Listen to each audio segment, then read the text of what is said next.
ચાલો વિદ્યાર્થી મિત્રો, ધોરણ 11 વિષય હિન્દીમાં આજે આપણે ગદ્ય 4 ચંદ્રશેખર આઝાદ ગદ્યને સમજવાનો પ્રયત્ન કરીએ, જેના લેખક છે સદગુરુ શરણ અવસ્થી. જન્મ સન 1901, मृत्यु सन 1973. सदगुरु शरण अवस्थी मूलतः नाट्यकार, निबंधकार एवं समीक्षक थे.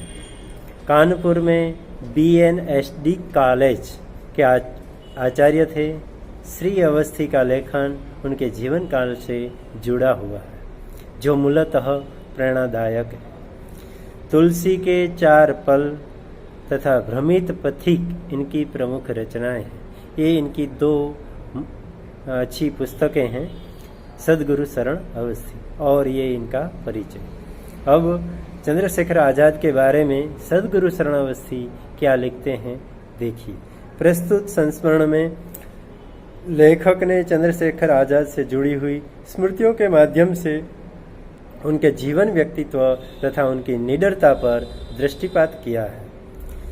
चंद्रशेखर आज़ाद से जुड़ी हुई स्मृतियाँ यानी यादें और माध्यम से उनके जीवन, व्यक्तित्व तथा उनकी निडरता पर दृष्टिपात नज़रअंदाज किया है. असाधारण प्रतिभा के धनी चंद्रशेखर आज़ाद शक्ति के पुंज थे, बहुत बड़ी शक्ति वाले, ताकत वाले.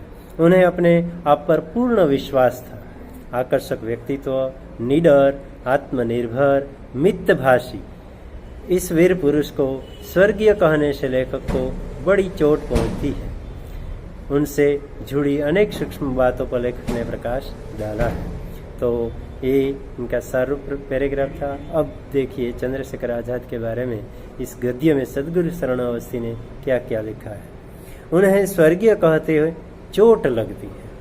उनको स्वर्गीय कहना और लेखक को चोट के समान है, क्योंकि वो स्वर्ग नहीं गए यानी मृत्यु नहीं पाए, ऐसा लगता है. न जाने उनकी स्मृति आज क्यों सजग हो उठी, न जाने उनकी यादें आज क्यों सजग जागृत हो गए. भूलना एक महान गुण है, वह समय का विस्तार है. स्मृति के बोझ का वह विश्राम है. भूलना एक महान गुण है, वह समय का विस्तार है. समय जितना बीतता जाता है इतना आदमी ये भूलता जाता है, और ये भूलना भी एक महान गुण है. यह स्मृति याद के बोझ का वह विश्राम है, और यादों का जो बोझ भरा पड़ा हो उसका विराम ये भूलना.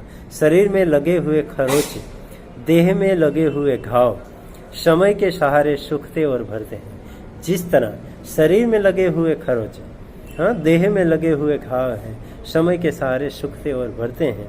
मन पर लगी हुई चोट उसी तरह हृदय पर लगा हुआ आघात विस्मृति के सहारे ही ठीक हो पाता है. इसलिए भूलना महान गुण है, क्योंकि जो दुखदायक घटना हमारे जीवन में बनती है उसको भूलना ही अच्छा है. सहारे ठीक हो पाता है. स्मृति की तीव्रता शास्त्रों के अनुशीलन और पुस्तकों के स्वाध्याय से मिलती है. छात्रगण, ये वाक्य है, बहुत ही बराबर याद रखना, क्योंकि प्रश्न पूछा जाता है कि स्मृति की तीव्रता शास्त्रों के अनुशीलन और पुस्तकों के स्वाध्याय से मिलती है. शास्त्रों का अनुकरण करना और पुस्तकों का अध्ययन करना. और विस्मृति का वरदान संतों के सत्संग और विराग के अनुष्ठान से प्राप्त होता है. और भूल जाना, वो किन के वरदान, भूल जाने का वरदान संतों के सत्संग से और विराग के अनुष्ठान से प्राप्त होता है. यदि संसार में विस्मृति स्वतः सिद्ध न हो तो लोग अपने अपने घाव प्रतिदिन कुरेदते रहें और जीवन कोट की खाज हो जाए. यदि संसार में विस्मृति, भूलना स्वतः सिद्ध न हो तो लोग अपने आप घाव प्रतिदिन कुरेदते यानी खोदते और जीवन कोट की खाज हो, यानी संकट पर संकट आना. मुहावरा है, कोट की खाज होना, संकट पर संकट क्षण आते हैं और चले जाते हैं. उनके आवर्तन में स्मृतियों की छाप लगती और धुलती चलती है. क्षण आते हैं और चले जाते हैं. उनके आवर्तन में स्मृतियों की छाप लगती और धुलती चलती है. धुले हुए पाटव यानी पटुता भीतर से भी कुछ आकार झांक कर रूपरेखा से परिचय कराया करते हैं. ये आकार क्षणों के श्रृंगार भी हो सकते हैं, चाहे स्वतः कितने ही सुखमय हो, और वे आकार क्षणों के अभिशाप भी हो सकते हैं. चाहे स्वतः कितनी ही सुखपूर्ण हो, वे व्यक्ति, वे घटनाएं, वे परिस्थितियां धन्य हैं जिनकी अमिट छाप क्षणों का श्रृंगार है। वे व्यक्ति है, वे घटनाएं हैं, वे परिस्थितियां हैं, वह धन्य है जिनकी अमिट छाप क्षणों का श्रृंगार है।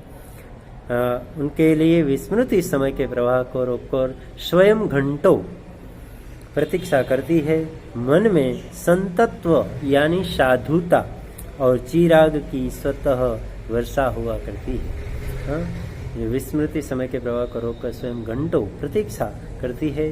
मन में संतत्व यानी साधुता और चिराग यानी प्रकाश का स्वतः वर्षा हुआ करती है। चंद्रशेखर एक ऐसे ही व्यक्ति, ऐसी ही घटना और ऐसी ही परिस्थिति थे। देखो, यहाँ लेखक चंद्रशेखर आजाद को जो पहले हम देख के पैराग्राफ में जो व्यक्ति है, ऐसी घटना, ऐसी परिस्थिति कहते हैं, उनकी स्मृति मन का पुण्य है।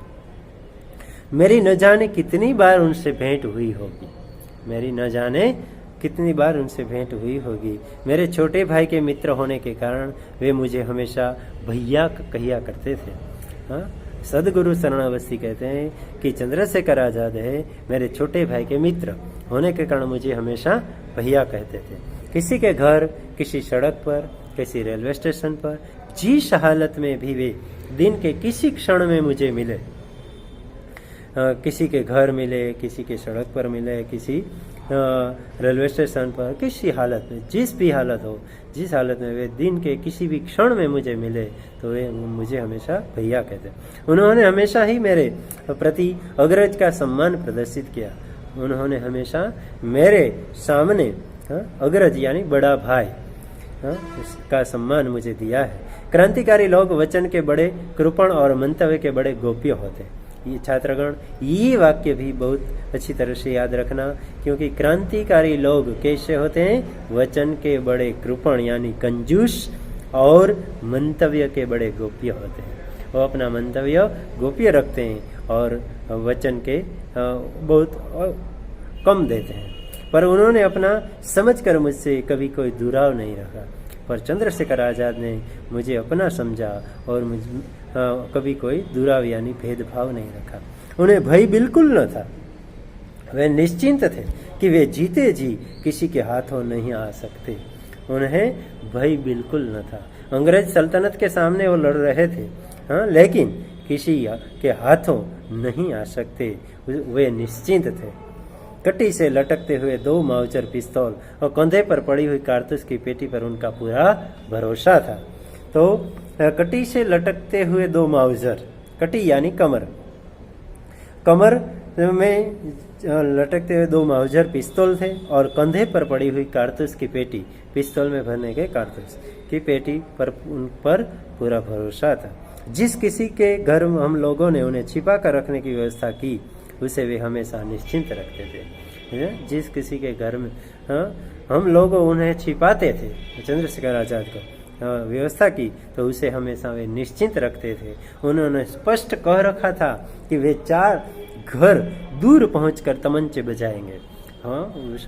उन्होंने स्पष्ट कह रखा था कि कहीं भी मुझे छुपाओ, तो मैं यहाँ से 4 घर दूर जाकर तमंचा बजाऊंगा, यानी जहाँ रुका हूँ वो घर वालों को कुछ होने नहीं दूंगा, जिससे उनके आश्रयदाता पर कोई आपत्ति न आ सके, जिससे उनके आश्रयदाता यानी जो आश्रय देने वाला है उन पर आपत्ति आ न सके। उन्होंने महात्मा गांधी की अहिंसा की निस्सारता पर मुझे घंटों समझाया होगा। उन्होंने महात्मा गांधी की अहिंसा की निस्सारता पर मुझे घंटों समझाया और मैंने उनकी हिंसा पद्धति की खुलकर बुराई की होगी। मैंने उनकी हिंसा पद्धति की खुलकर बुराई की, पर हम दोनों का पारस्परिक आदर बढ़ता ही गया।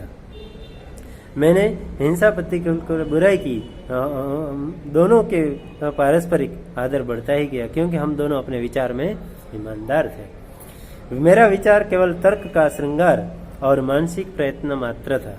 मेरा विचार, लेखक कहते हैं कि तर्क का श्रृंगार और मानसिक प्रयत्न मात्र था। उनके व्यवहार पक्ष की शक्ति मुझ में न थी। उनका विचार कर्म की शोभा और योग क्षण का प्रकाश था। उनका विचार कर्म की शोभा और योगक्षेम का प्रकाश था। उनके व्यक्तित्व में इतना बल था कि मेरी इच्छा के प्रतिकूल वे मुझसे काम लिया करते थे और उनकी बात पूरी करने में मैं अपने को गौरवान्वित अनुभव करता था। उनके व्यक्तित्व में इतना बल था कि मेरी इच्छा के प्रतिकूल वे मुझसे काम ले लिया करते थे और उनकी बात पूरी करने में मैं अपने को गौरवान्वित यानी गौरव महसूस करता था, अनुभव करता था। यहाँ तक पहला वीडियो रखते हैं।